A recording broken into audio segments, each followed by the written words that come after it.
First of all, let's talk about the type of patient that would require a HINTS exam and the purpose of performing it.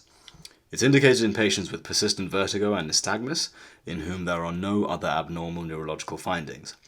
A lot of the time, posterior circulation strokes will be associated with other neurological signs, such as dysarthria, dysphagia, and motor or sensory deficits.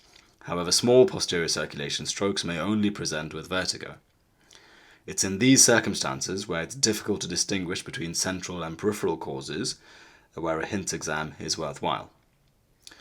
The main central cause that you're thinking about is a posterior circulation stroke, and the main peripheral cause that you're trying to distinguish it from is vestibular neuritis. There's a common misconception regarding its use in patients with suspected BPPV. The head impulse test in this circumstance may be normal, and hence the use of the HINTS exam in patients with BPPV will lead to a false positive result and unwarranted concern for stroke. A Dix-Hall-Pike test is more appropriate in this circumstance. So what does posterior circulation actually mean? It refers to the portion of the brain's blood supply that arises from the two vertebral arteries posteriorly, which then combine to form the basilar artery before giving rise to the posterior cerebral arteries. They provide a blood supply to the cerebellum and brainstem. An impairment in the function of the cerebellum or the cranial nerves responsible for transmitting vestibular inputs can result in persistent vertigo. The first part of the HINTS exam is head impulse testing.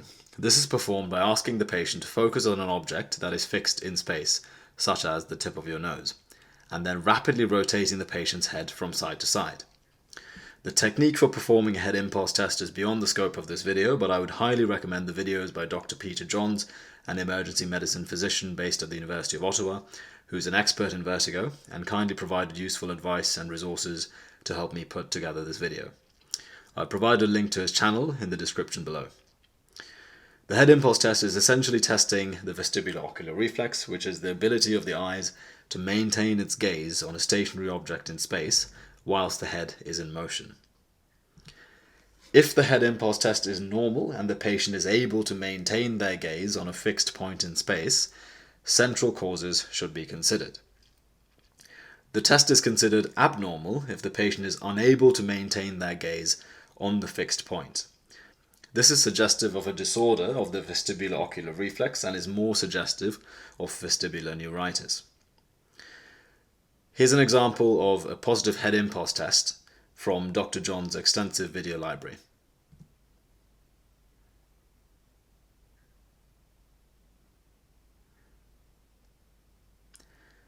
If we slow it down, we can see that the patient's eyes are unable to maintain their gaze on the fixed point in space, and there is a catch-up saccade following the head impulse.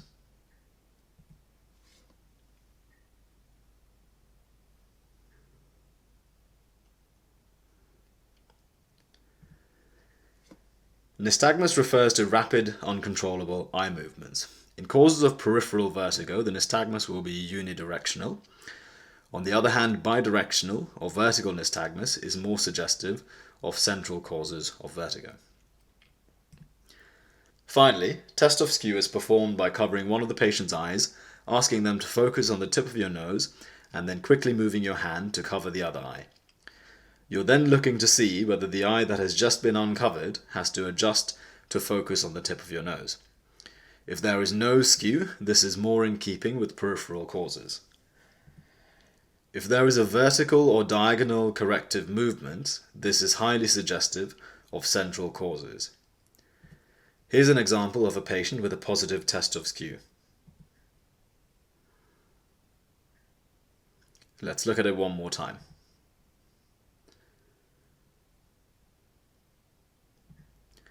In summary, the HINTS exam is useful to distinguish posterior circulation strokes from vestibular neuritis in patients with persistent vertigo and nystagmus in the absence of any other neurological signs. This table breaks down how the various parts of the HINTS exam should be interpreted. It's important to note that if any of the results are suggestive of a central cause, you should consider a stroke and arrange further investigations accordingly. In other words, to be confident that the cause of vertigo is peripheral, all three components must be in keeping with the peripheral cause.